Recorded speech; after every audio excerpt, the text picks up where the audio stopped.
अयोध्या नगरी सूर्यकुंड प्रांगण में आपका स्वागत करती हूँ। आप सब उपस्थित लोगों को मैं सूर्यकुंड की महिमा सुनाती हूँ।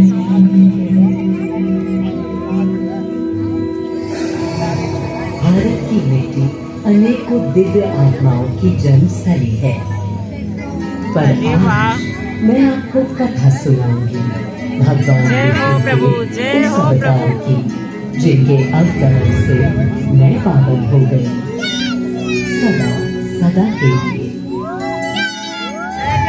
की गोद में जन्म लिया मर्यादा पुरुषोत्तम श्री राम, अधर्म के नाश के धर्म की विजय के लिए। किंतु उन्हें अयोध्या त्याग 14 वर्ष के वनवास पर जाना पड़ा। पुनः वो घड़ी आई जब सीता माता के साथ उनका पुनः आगमन अयोध्या में हुआ। हर्ष था चहुओर और उल्लास था हर दिशा में। वो घड़ी बस आने को थी जिसकी प्रतीक्षा में मैं विद्वर थी, जाने कब से। प्रभु राम का राज्याभिषेक बस होने को था, हर कहीं उत्सव था, पर इस उल्लास पर दुविधा की कालिमा छा रही थी। श्री राम प्रसन्न नहीं थे, राज्याभिषेक का कोई उत्साह उनके चेहरे पर नहीं था, उन्हें राज्य का लोभ नहीं था, सिर्फ अपनी प्रजा की चिंता थी।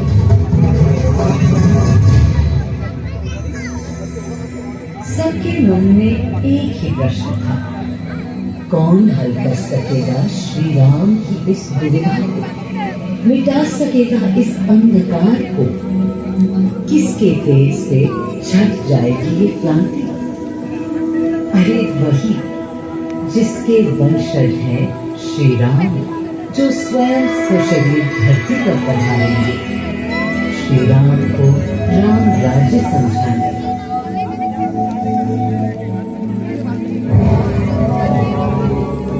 ये गाथा उस शक्ति पुंज की है जो पृथ्वी पर जीवन और सृष्टि का केंद्र था, है और रहेगा।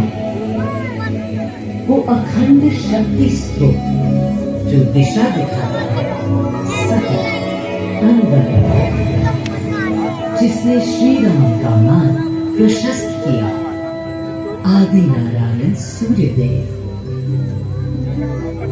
अयोध्या वासियों को भी प्रभु श्री राम की इस दुविधा का आभास होने लगा था। देखा क्या? तुमने देखा क्या?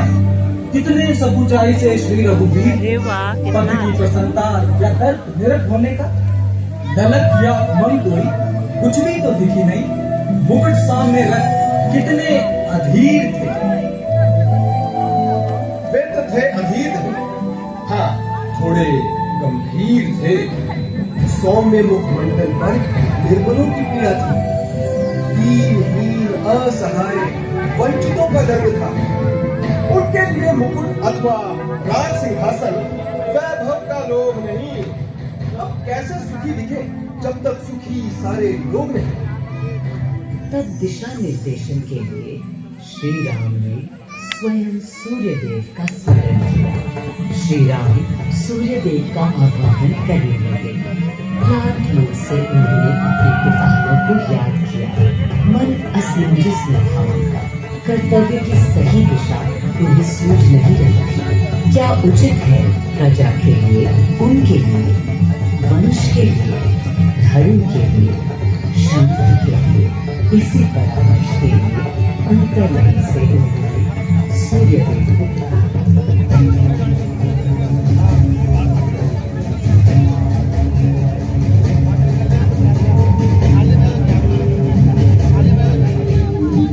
मैं अयोध्या पवित्र से पवित्रतम हो गई हूँ। आज स्वयं श्री राम ध्यान रखें, मर्यादा पुरुषोत्तम आवाहन कर रहे हैं। उन सकारात्मक शक्तियों का संचार कर रहे हैं जो उन्हें मुझे और मेरे यानी अयोध्या के हर निवासी को अनंत काल तक सही दिशा दिखाएंगी। संभव है स्वयं सूर्यदेव सशरीर पधारे अयोध्या की धरा पर।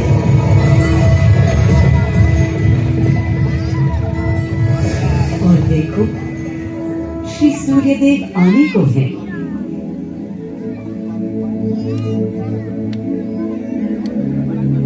उनकी पहली किरण के स्पर्श से कलियां एक एक कर खिलने लगी। जीवन की कांति हर ओर धीरे धीरे फैलने लगी।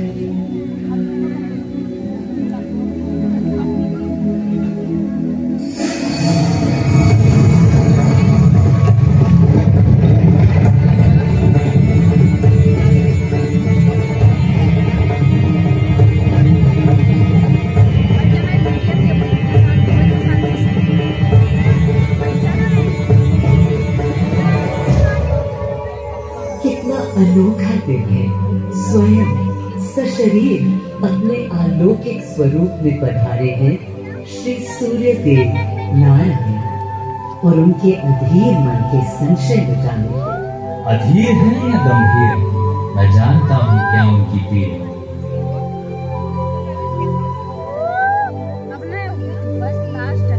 माँ कौशल्या को प्रणाम। कहाँ है राम? अरे भूलूं ये बात कि कौन बड़ा है। आज्ञा हो तो आपके चरण छूं। अरे नहीं नहीं, ये क्या करते हैं आदि पुरुष? ऐसा अनुग्रह सर्वथा अनुचित है। राम वंशज हैं आपके, क्यों पाप का भागीदारी बनाते हैं? पितामह होंगे हम ब्रह्मलोक, अब धरती पर जनलोक में आ गए। चलिए।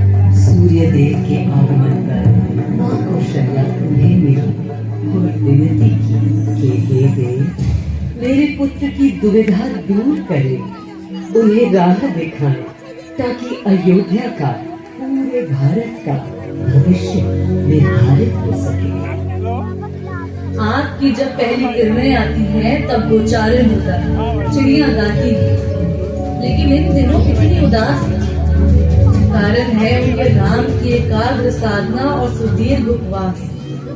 सिंहासन की ओर चरण धरना नहीं चाहते, धारण नहीं करना चाहते हैं मुकुट। कोई बात नहीं, राज्याभिषेक के बाद राज्य जो भी चला, राम राज उसका ही तो कहलाएगा। मैं आ चुका हूं तपस्वी राम। मनस्वी राम, अपने नेत्र खोलो।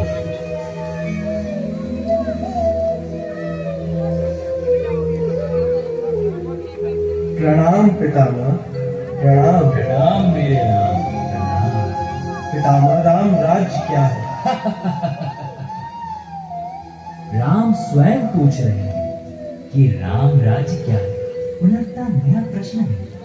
अभी तो आप कह रहे थे जो भी मैं चलाएगा। कह रहा था कि राम राज्य में राम के लिए भी विधान होंगे।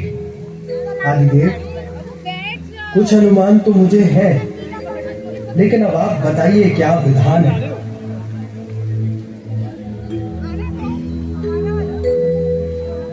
राम राज्य आशय कल्याण है, निर्बलतम मानव का त्राण, भय हो न भीति, मुख्य राम राजनीति जन जन की प्रीति, लोक संरक्षण हो सत का आभास हो, परमानंद प्राप्ति हेतु मंगल उद्भास हो, प्रेम परम तत्व हो, सब में समत्व हो, दैहिक दैविक ये भौतिक संतापों की औषधि अचूक राम बाण है। राम राज्य आशय कल्याण, निर्बलतम मानव का त्राण, प्रमोदित अपंतव आस्था का घनत्व, वैभव विशाल, मेघ करे वर्षा और सदा ही सुकाल, दिशाएं सब मस्त, जनपद के स्वस्थ, उपद्रव नाही और और ना कोई आतंक। कोई नहीं रंग, सुख ही सुख निशान, प्रेम योग धन मूल्य प्राण, राम राज आशय कल्याण। मां कौशल्या, अभी ये मुकुट मात्र सोने का, मैं इस मुकुट को राम के साथ सदा उपस्थित होने का बना देता हूं।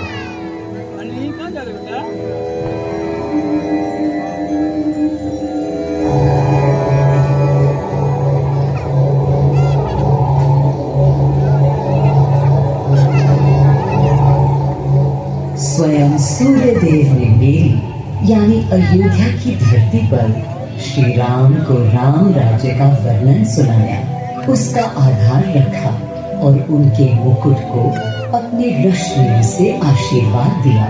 श्री राम के नेतृत्व में हर ओर खुशहाली, प्रेम, शांति और संयम फैला। हर ओर रोशनी, प्रकाश और जीवन का संगीत गूंजने लगा।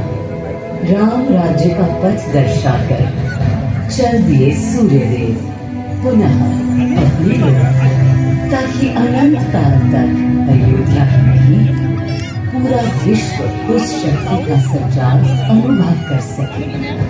हर दिशा खिल उठी श्री राम के राम राज्य से। सूर्य देव के स्पर्श से पावन हुई मेरी धरती, पर जहाँ उनका रथ रुका था वहाँ स्वयं यह कुंड बन गया। समय बदला, मेरा और इस कुंड का स्वरूप भी बदलता गया। स्कंद पुराण के अनुसार यह स्थल घोषार्क तीर्थ के नाम से भी जाना जाता है। जब प्रतापी राजा घोष यहाँ आए और उन्होंने ऋषियों को यहाँ स्नान करते देखा तो स्वयं ही किया, जिसके बाद उनका शरीर दिव्य, निरोगी और अलौकिक हो गया।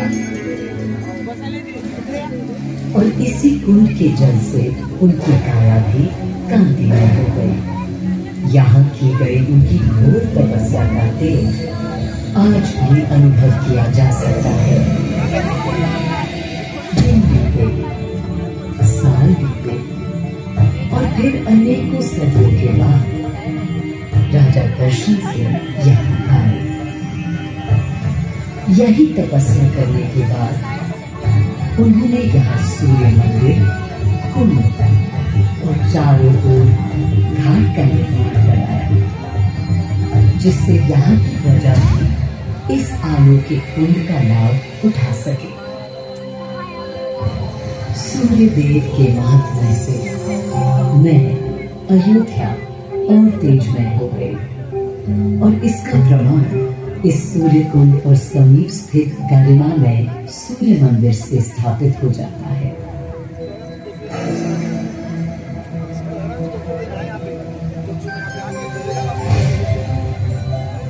मैं अयोध्या इस हर्ष से पूरी नहीं समझती कि मेरी ही धरती पर राम राज्य की आधारशिला रखी गई।